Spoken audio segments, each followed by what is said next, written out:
Eh bien, bonjour monsieur. Est-ce que vous pourrez vous présenter brièvement, s'il vous plaît?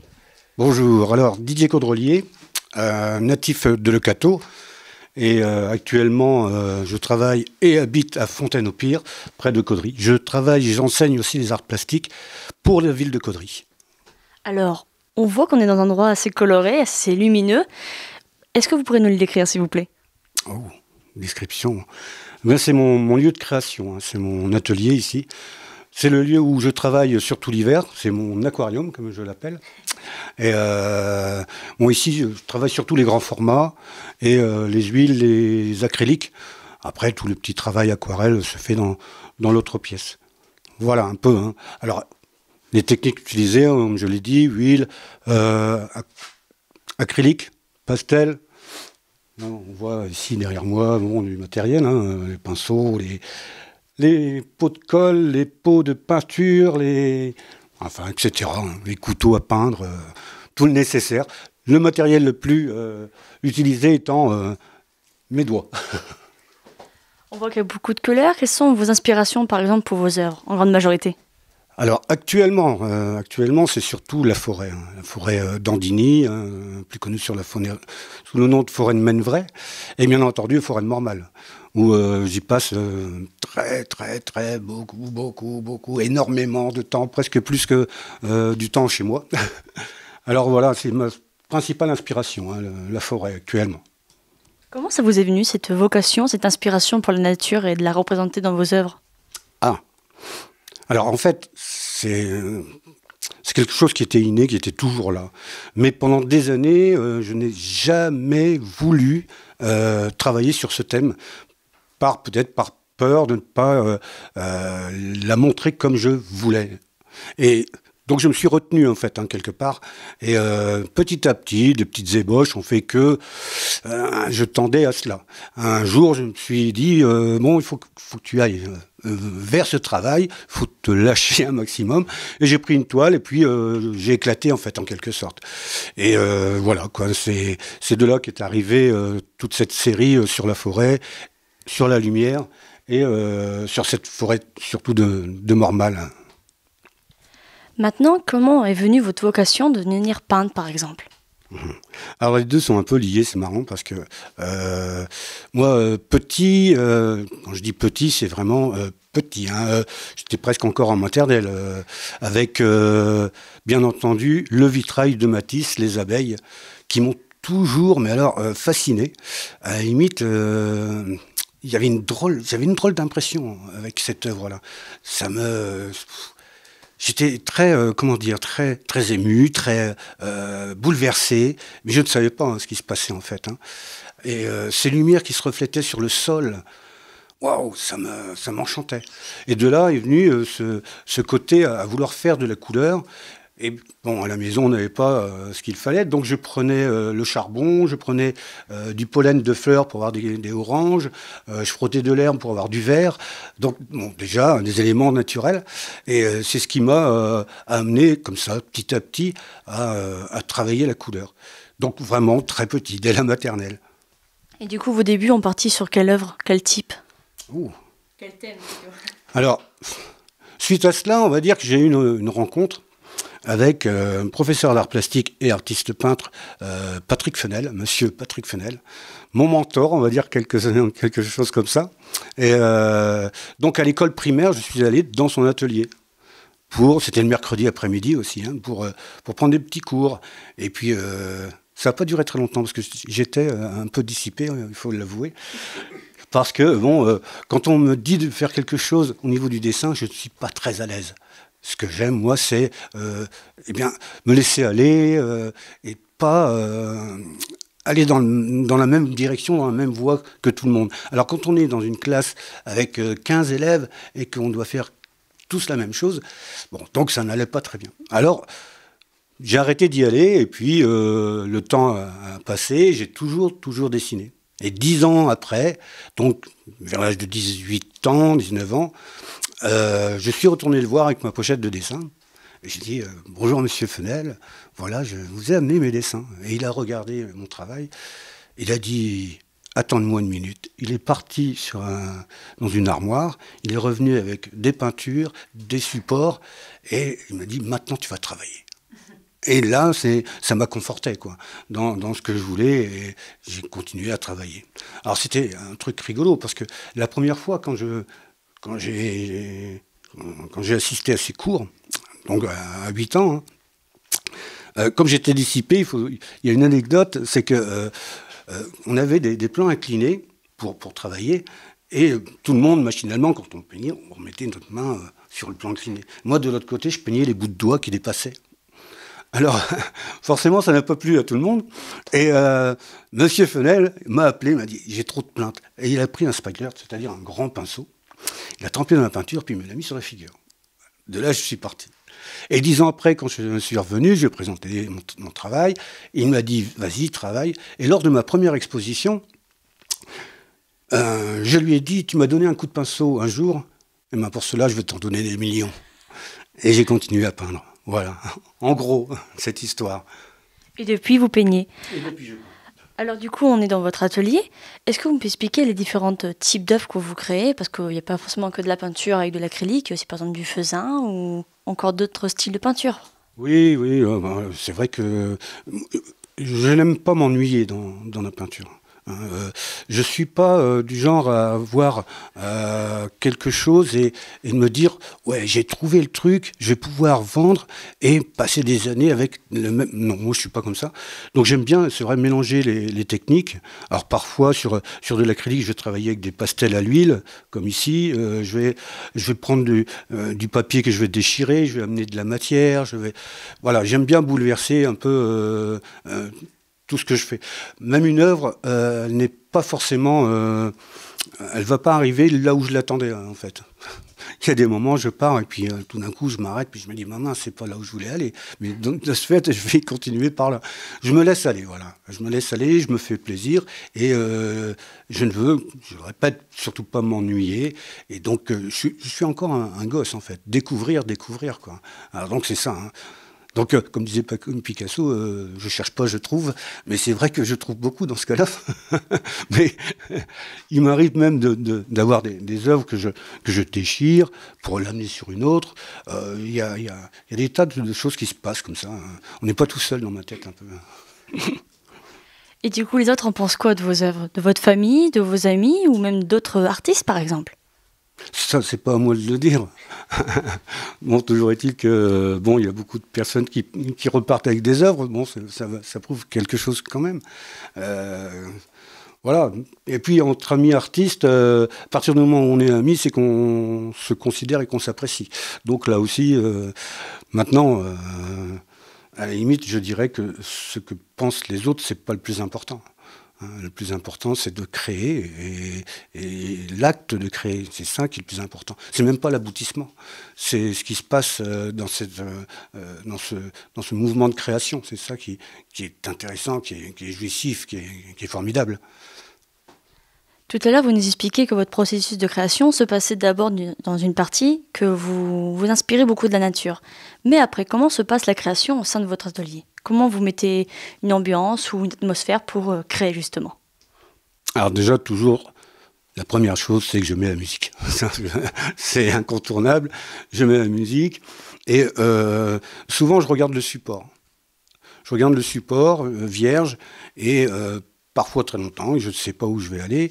Et puis, en général, je passe de l'autre côté, et là, je mets mon support sur le sol, et je vais l'asperger de couleurs, en fait.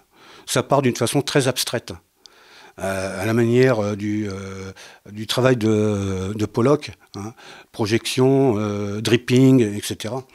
Et après, je vais observer, et puis c'est là où ça va germer, et que ça va... Oui, ça va, j'allais dire, ça va démarrer. Mais en fait, c'est déjà commencé. Le processus, à partir du moment où je jette les premiers jets de peinture, ça y est, c'est parti là. Je suis la route. En parlant de projection, quand on arrive dans la vraiment grande partie de votre atelier, donc la partie exposition que vous nous expliquez tout à l'heure, il y a justement une œuvre en haut qui est un peu dans ce style-là, de projection de peinture. Est-ce que vous vous souvenez quand vous l'avez créée? Oui, tout à fait, oui. Alors, en plus, là, j'avais mon atelier à Bertry. Voilà. C'était un atelier qu'on me prêtait. Et j'ai travaillé cette œuvre en plusieurs morceaux, parce que, bon, vous avez vu, elle est très grande. Et j'avais commencé à l'extérieur, parce que j'avais pas assez de place dans l'atelier, donc j'avais commencé à l'extérieur. Donc toujours pareil, cette époque-là, je travaillais surtout à la manière du test de Rorschach. En psychanalyse, vous savez, bon, les gens ne connaissent pas forcément son nom, mais c'est quand on montre des tâches qu'on vous demande à quoi ça vous fait penser. Donc cette technique-là, je projette. Donc, et sur tout l'amalgame et les couleurs qui se trouvent sur cette toile, je vais l'observer, je vais tourner la toile et jusqu'à voir une image apparaître. Et là, quand je vois l'image apparaître, je vais aller faire des allers-retours pour amener l'image, comme ça, la faire ressortir. Et à cette époque, je me souviens d'avoir vu quelque chose sur une pièce de théâtre ou un ballet, je ne sais plus très bien, mais et c'était ça qui m'avait fait, en quelque sorte, fait penser à ça. Et j'avais vu les personnages, et donc je les ai mis dans un théâtre. Et tout est apparu comme ça, tout doucement. Ouais. C'est une belle inspiration. Et maintenant, quelle image qui pour vous ressort de cette œuvre, justement? Quelle est l'image? Un visage, une personne? Alors, ça, c'est marrant parce que avec malheureusement l'actualité que l'on vit actuellement, où avec cette pandémie, les théâtres, les cinémas ont été fermés. Et quand j'ai regardé cette œuvre, parce que là, c'était dans l'obscurité, et on voit un personnage qui dit chut à son voisin, et donc ça m'a fait penser à ça un peu. C'est ce côté, eh bien, allez, on se tait, on ferme les rideaux maintenant. Voilà, c'est ça qui est un peu ce côté-là à laquelle j'ai pensé. Ouais. Depuis tout à l'heure, ma collègue nous parle de peinture et tout ce qui s'ensuit, mais moi je remarque qu'il y a de la pierre. Donc vous pouvez peut-être... Oui, c'est vrai que je fais un peu de sculpture. Alors il y a là aussi quelques années où j'avais réalisé une tête qui se trouve là-bas sur la table, qui m'avait donné beaucoup de plaisir. Malheureusement, j'en ai fait quelques-unes. Quand je dis malheureusement, en fait, d'un côté c'est heureusement, qui ont été emmenées par des acquéreurs, mais... Après, j'ai fait d'autres petites choses en bois. J'ai été aussi invité par un ami céramiste dans son atelier. Et là, j'ai travaillé aussi la faïence, des choses comme ça. Aujourd'hui, je reprends quelques petites sculptures en pierre, comme vous l'avez vu, et aussi quelques petites sculptures en bois. Mais bon, c'est quelque chose qui est en parallèle, on va dire. Voilà. Et ces pierres, c'est un passe-temps ou vous êtes aussi en plein dans la création? C'est toujours en plein dedans. Moi, quand je fais quelque chose, voilà, ça fait partie de moi. Il faut absolument que je ressente les choses, sentir la matière et pourquoi je le fais. Et souvent, les œuvres, qu'elles soient sculptées ou peintes ou dessinées, deviennent anecdotiques. Moi, il faut que je leur trouve une histoire. Il faut absolument que je comprenne. Je ne fais pas de l'image pour de l'image, ni une sculpture pour un objet de décoration. Pour moi, il faut qu'il y ait une histoire, il faut qu'il y ait un vécu. Et ça fait partie du travail, ça fait partie du contentement, du plaisir de créer. Alors, pour les personnes qui n'auraient pas remarqué, on est dans la partie exposition de votre atelier. Est-ce que vous pouvez parler de ce lieu, s'il vous plaît? Alors ce lieu, c'est un lieu où il se passe beaucoup de choses. C'est un lieu très énergique. Parce que c'est ici, on peut le voir sur le sol, que je mets mes toiles, mes supports à terre, donc, et que je projette la peinture. Donc c'est quelque chose de très dynamique. C'est très gestuel, c'est de la danse parfois. Donc avec la musique et tout, moi je me laisse aller. Donc ce serait chouette à voir, mais vous ne verrez pas. Quel dommage, ça aurait été plaisant de pouvoir le voir. L'atelier, c'est un lieu que j'ouvre tous les ans lors des portes ouvertes des ateliers d'artistes organisés par le Conseil général, où là, je reçois le public qui, comme vous l'avez fait tout à l'heure, sont enchantés et ont été surpris de ce lieu. Et ça donne aussi une autre dimension à l'atelier, une dimension vivante, et de partage, un lieu de partage. Ça, c'est super intéressant aussi. Et quand vous parliez de surprise, c'est les réactions, mais quelles sont leurs réactions, justement? D'abord, il y a les gens qui viennent je vais dire entre guillemets au hasard, sans me connaître, et qui arrivent là, ils disent bah, on ne pensait pas qu'il y avait quelque chose comme ça dans la région. Ou, bon, voilà. Après, il y a ceux qui me connaissent depuis longtemps et qui voient l'évolution. Donc là, c'est des waouh, ah bon, d'accord. Voilà, c'est assez rigolo à voir. Quoi qu'ils savent, ceux qui me connaissent très bien, ils savent que moi, j'aime bouger, j'aime faire des recherches, j'aime aboutir à des choses inattendues. Et là, bon, c'est un instant de mon œuvre. Cet instant qui est accroché ici est passé. Maintenant, je travaille sur d'autres choses, etc., quoi. Voilà. Alors, vous nous parlez d'exposition, des artistes. Et justement, on peut venir chez vous quand c'est ces jours-là. Mais en dehors, vous faites d'autres expositions.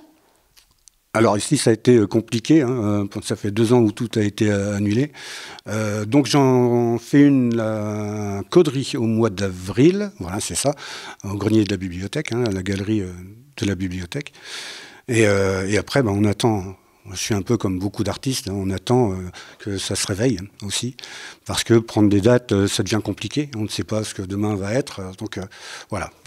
J'ai malheureusement pas d'autres réponses à vous donner à ce sujet, parce que je suis comme les autres, on attend. Pour rester sur les expositions, est-ce que vous avez des souvenirs d'expositions qui vous ont marqué particulièrement, ou même la première ? Ah, la première, oui. Alors là, c'était assez formidable, parce que moi, c'était justement M. Fenel qui m'avait déniché ça. Alors, pour souvenir, ceux qui sont plus âgés le savent, le musée Matisse était en haut de l'hôtel de ville. Et un jour, Patrick m'a dit, écoute, j'ai trouvé un coin pour toi exposer. Je fais, ah bon, où ça ? Au musée Matisse. Je fais quoi ?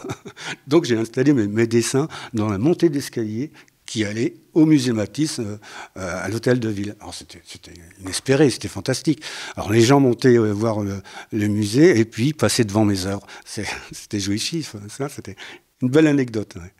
En effet, c'est une très belle anecdote. J'aimerais bien d'ailleurs, pourquoi pas un jour remettre mes œuvres à côté de celles de Matisse. Bon. On essaiera de négocier avec monsieur le directeur. Est-ce qu'il y a d'autres types d'expositions que vous aimeriez faire un petit peu plus discrètes ou un peu plus voyantes, peut-être ? Oui, il y a un grand projet qui me tient à cœur et que j'aimerais faire un jour, c'est exposer dans la forêt. Alors il m'arrive de temps en temps d'amener des toiles et de prendre des photos comme ça. Et j'ai ce projet que j'ai mis sur papier, où j'ai pris les photos, etc. Maintenant, il me faudrait des contacts plus importants. J'ai eu des contacts avec l'ONF qui, eux, sont partants pour l'instant. Bon, encore une fois, on revient sur le même sujet, c'est que c'était il y a 2 ans. Donc on sait tous ce qui s'est passé. Donc là, il faut que je reprenne ça. Parce que là, oui, ça, c'est un projet magnifique, parce que je crée ces œuvres, et c'est comment expliquer ça ? C'est ce qui m'a inspiré, eh bien, je ramène le travail là où j'ai eu l'inspiration. C'est ça qui est fantastique. Voilà. Je vais te dire une chose, il ne faut pas le prendre au premier degré. C'est amener ma création là où le créateur a créé la vraie nature. Voilà. C'est une très belle métaphore. Merci. Eh bien, je vais repasser le micro à André. Bon, vous savez que vous avez appris, vous. Vous avez appris à faire la peinture. Alors, j'ai appris donc à l'âge de 8 ans, pendant 6 mois chez Patrick Fenel. Après, à l'âge de 18 ans, j'y suis retourné 1 an ou 2. Et puis, j'ai fait les Beaux-Arts de Paris pendant 3 heures. C'est tout. Je suis autodidacte, sinon. D'accord. Je suis rentré aux Beaux-Arts de Paris, en fait, c'était là aussi une anecdote, c'est quand j'habitais Paris, et puis j'allais au musée de l'Homme dessiner par rapport aux sculptures et tout ça. Et il y a un guide qui passait, qui dit, bon, on va fermer, mais je te vois travailler depuis un moment, tu peux attendre, on va discuter 5 minutes, je ferme le musée. J'ai surpris, on ferme le musée, je reste avec le gardien, c'est extraordinaire, quoi.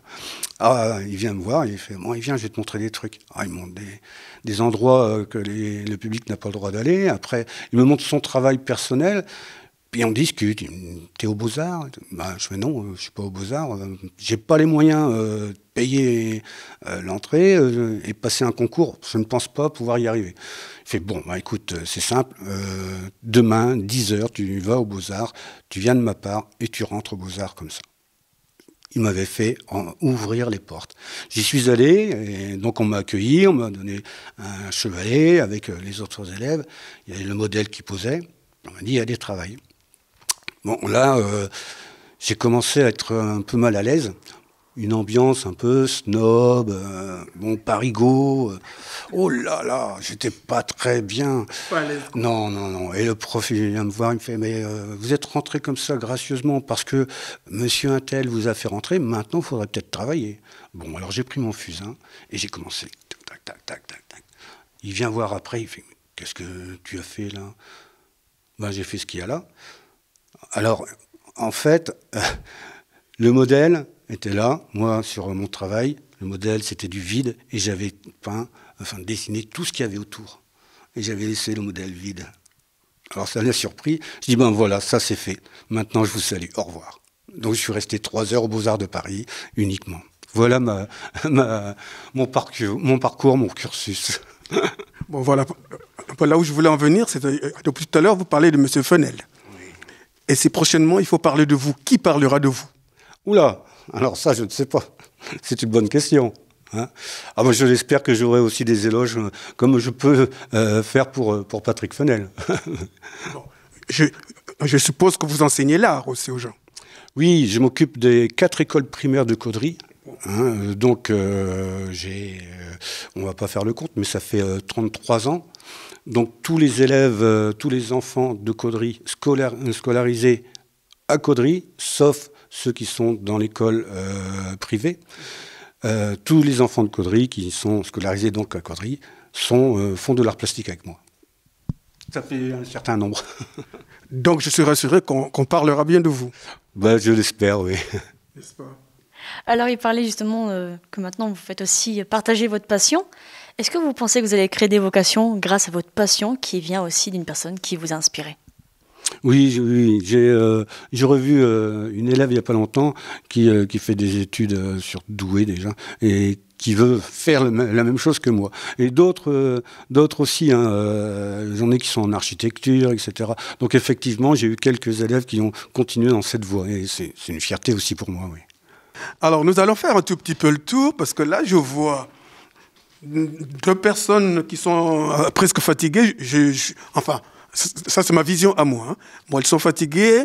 Est-ce que vous pouvez nous expliquer qu'est-ce que vous ressentez en les voyant, ces personnes? Oui, alors ça c'est une histoire aussi qui s'est passée en forêt de Mormal. Oui. Alors, je croise beaucoup de gens en forêt. Hein. Il y a les joggers, les photographes, hein, beaucoup de photographes hein, qui vont prendre des photos animalières. Il y a les promeneurs. Et il y a aussi les cyclistes. Alors, cyclistes soit sportifs ou cyclistes de promenade, etc. Et j'avais croisé comme ça une femme une fois avec sa famille. Hein, et femme était un peu fatiguée, les enfants aussi. Une des filles ils se sont arrêtés. Et moi, je me suis imaginé, mais pourquoi s'arrêter simplement pour s'asseoir sur un tronc d'arbre? Alors moi, j'ai vu quelque chose un peu plus tendre, plus doux. Et je me suis dit, bon, ils pourraient faire une sieste sur l'herbe en déposant leur vélo, comme ça, et s'appuyer, se laissant bercer, mélanger par les ombres et les rayons de soleil. Et voilà, quoi. Je me suis inventé cette petite histoire, comme je disais tout à l'heure. Hein. Il faut qu'il y ait une histoire, quelque chose. Là. Et voilà, alors, cette femme, voilà, je l'ai installée là, comme ça. Je pense qu'elle est bien, là, en plus. Elle a l'air de se sentir bien, hein, au repos. Et en fait, c'est justement pour montrer que c'était une personne qui passait, et plutôt que si j'avais fait un portrait, mais on aurait dit, bon, c'est un tel, puis on aurait plus observé le côté portrait que l'histoire en général, que les positions.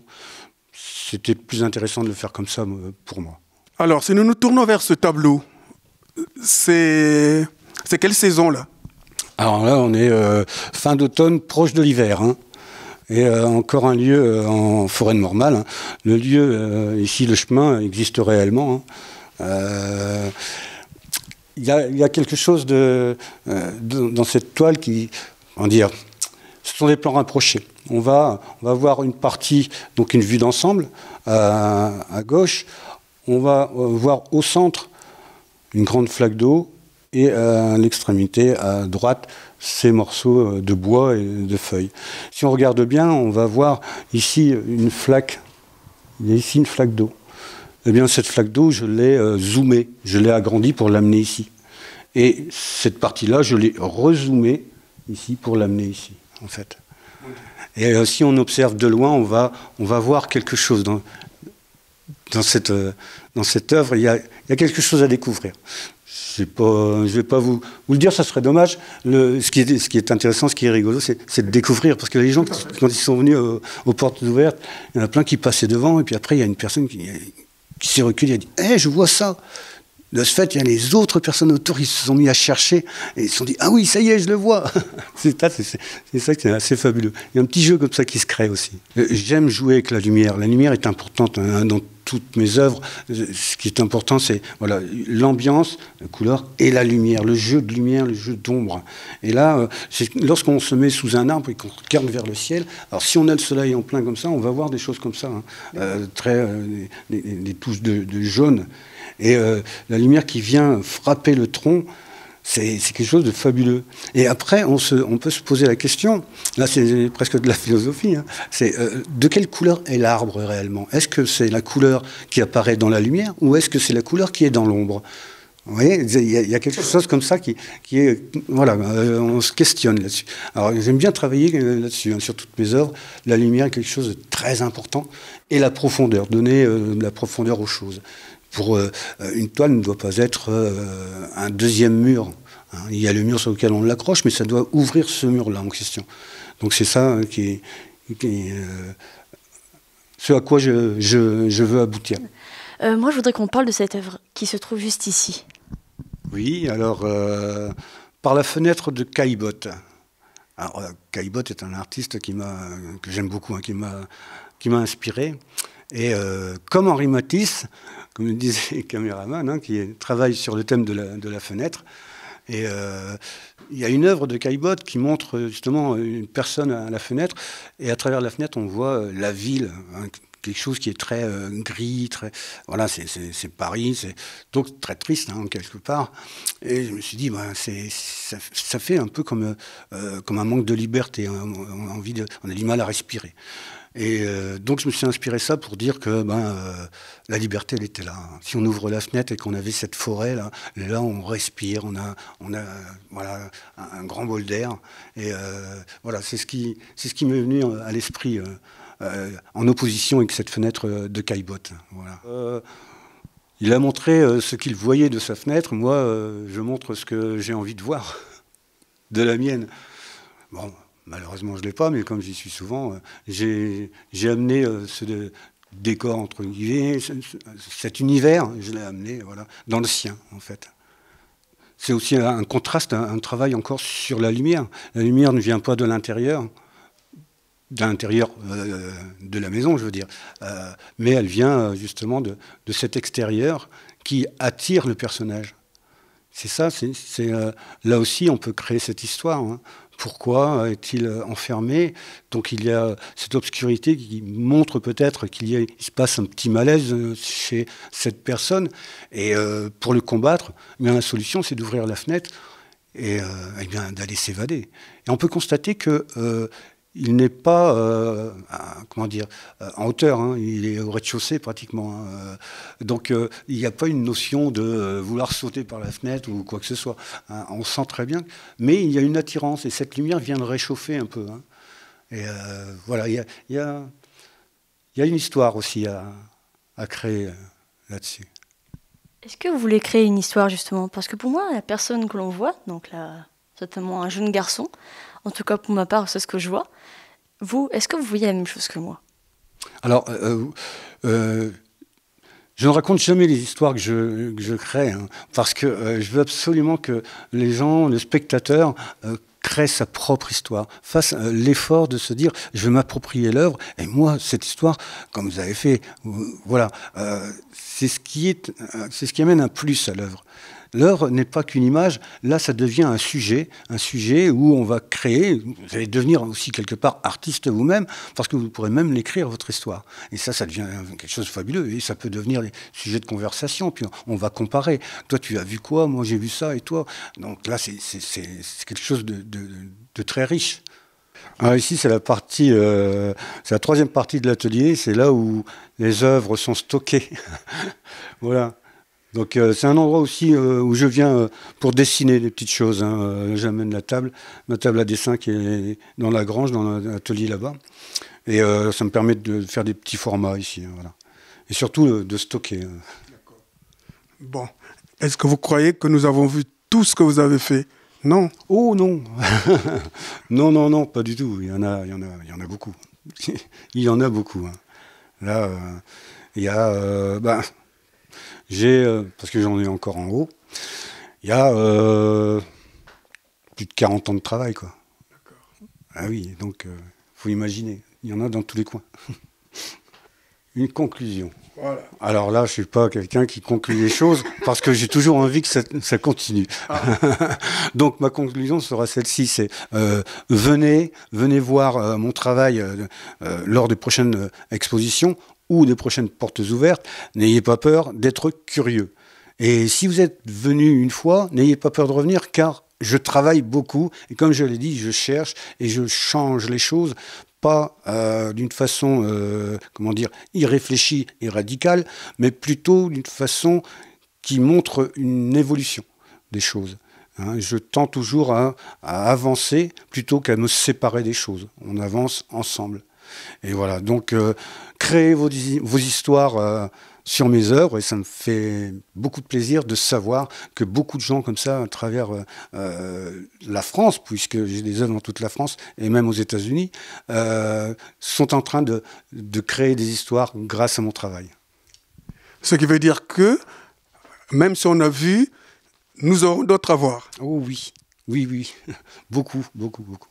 Bien, je pense que nous reviendrons un jour. Avec plaisir.